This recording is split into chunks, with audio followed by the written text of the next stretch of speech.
That's a testament to him as a player, because there's a lot of other really good Zerg players, and a lot of people would say, yeah, you know, ZVZ is still kind of a tough matchup to kind of master, but I think Vibe's really gotten over that hump. He should be comfortable with it in tournament play. I pick Vibe.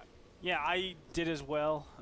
As the bio card actually said, his last win was against Idra. That was in the WCS finals, North American finals, where he was able to knock Idra out of the winner's bracket. Vibe has just been on fire. Idra's been on fire, so Vibe, for him to beat Idra and all of the other North American giants, that... I feel like Vibe just has Idra's number because he beat him in the EG Masters Cup just a couple days ago as well. So Vibe is definitely a great ZVZ player who is the green Zerg in the top right from Team Root Gaming. And in the bottom left, we have from Team Mindfreak, it is TargA, the Norwegian Zerg player that went to school in Australia, who played off a 3G phone connection wirelessly on his laptop. And I know that sounds like a mouthful, but TargA basically played with like the worst conditions possible. You thought Stefano had it bad. Like, at least he's playing on like a really high-speed internet connection and with on relatively stable PC. TargA would lag out some of our NASL games, and yet still he's here. He's here in NASL Season 4. It's a new season, and I'm really excited to see him play, because there's a guy that's been blogging for TargA. Have you been seeing those, Andre? Like, yes, I on have. Team Liquid, he just keeps saying like TargA's upcoming match is this, and there's one guy who's the biggest TargA fan in the world keeps rooting for TargA. It makes me want to root for TargA as well. Yeah, TargA definitely has some die-hard fans. It's awesome to see that, of course. Not a lot of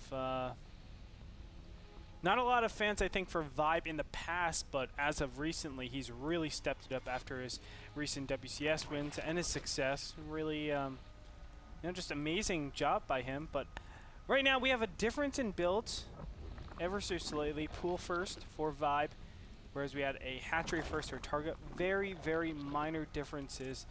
It should give TargA the slight, it's normally around one drone in an advantage, but one drone, it's pretty minor in this early game stage. One drone is pretty minor, and I mean, I guess the way things work is just stylistic things. We've seen that early game ZVZ still has its volatile moments, but once you can overcome that hump, there's different ways you can pull yourself back in the game, especially on Cloud Kingdom. I want to draw attention to the Lowly versus Stefano game earlier in WCS that was played today. And Stefano just kept falling more and more behind. Lowly was playing really well, but you were pointing this out the last time we were on Cloud Kingdom.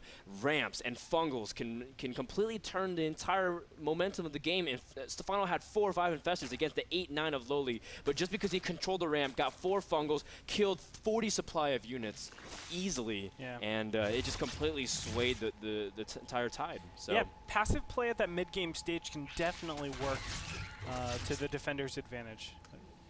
The question is, how do they actually get to the infestor tech?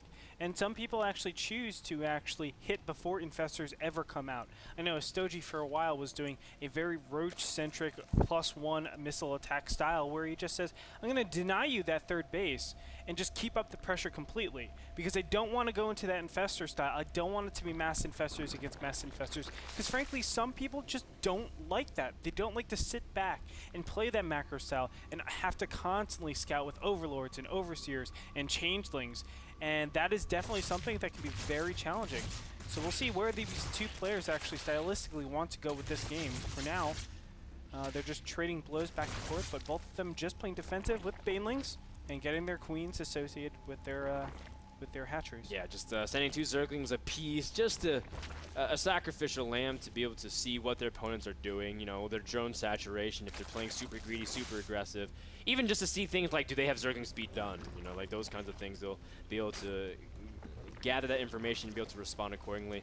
Now, Vibe is pushing 2 Banelings, but he's doing it in the plain sight of the Watchtower range, even though he doesn't necessarily control it. And I guess at this point, he's just going to put on very light pressure. I don't expect him to really be committing too much to this. It's just, again, to feign aggression, which is what we've been seeing a lot out of people. I like this, just trading out potential 2 Banelings for 2 Banelings. What you're basically doing is eliminating more units on the field. And by doing that, you actually make yourself a little bit safer, because think, if you just trade out units, just complete trade, it just, you're, what, 1-2 minutes in, but it's a little bit more manageable if there's some sort of all-in. I mean, it's very, very minor.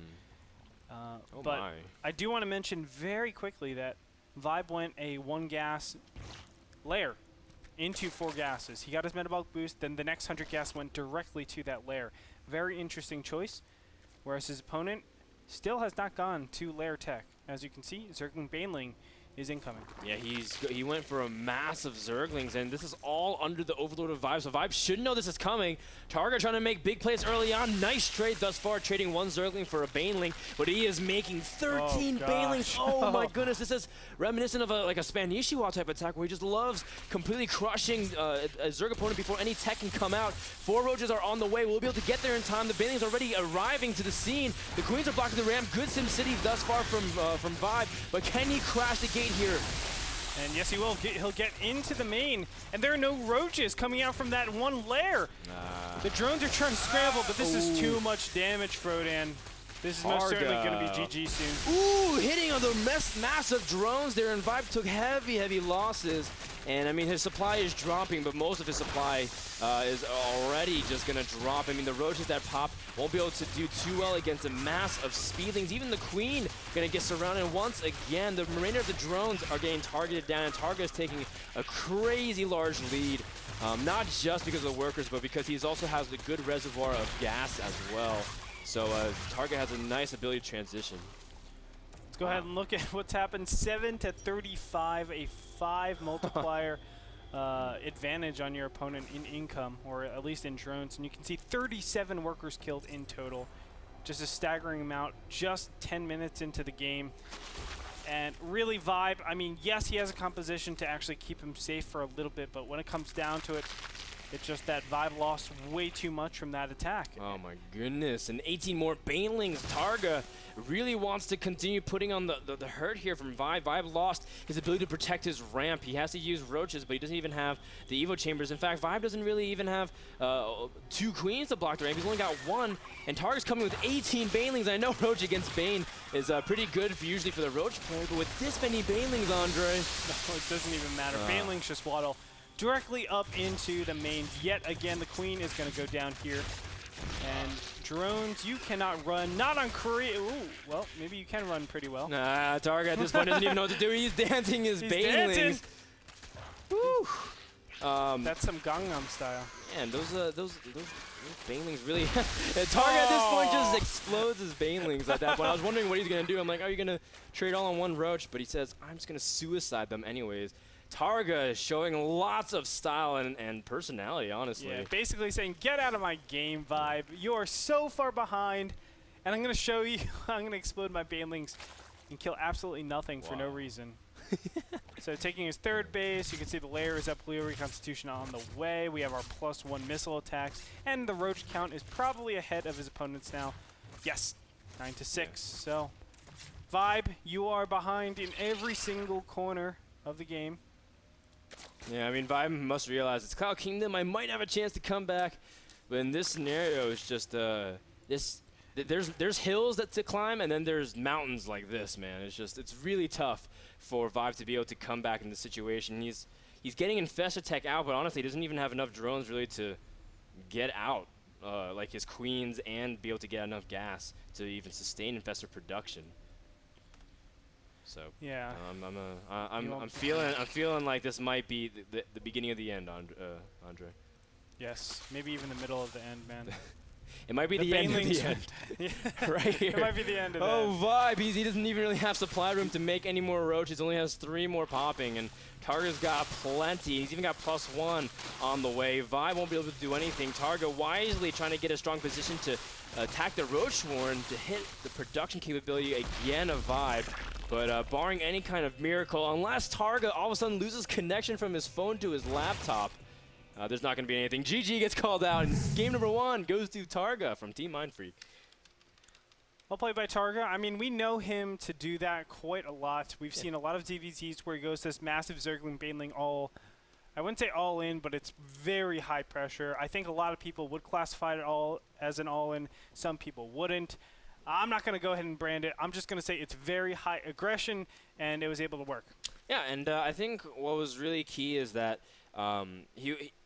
I think it was in response to what Vibe was doing, because Vibe was going for that fast layer and going for the Roach and the +1. There's just a lot of tech, and he is very vulnerable for that one period of time, and TargA exploited perfectly. And that's the kind of the things that the attack is designed to punish. Exactly. It's a premeditated attack, but it punishes builds like what Vibe did. And maybe TargA even went into all Vibe's games and was like, well, Vibe doesn't really prepare for these all-ins. Let me go ahead and hit it.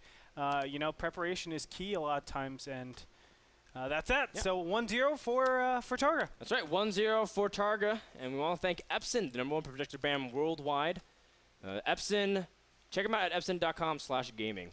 We'll be back with game number 2 between TargA and Vibe after a quick commercial break. Don't go anywhere. More action when we return.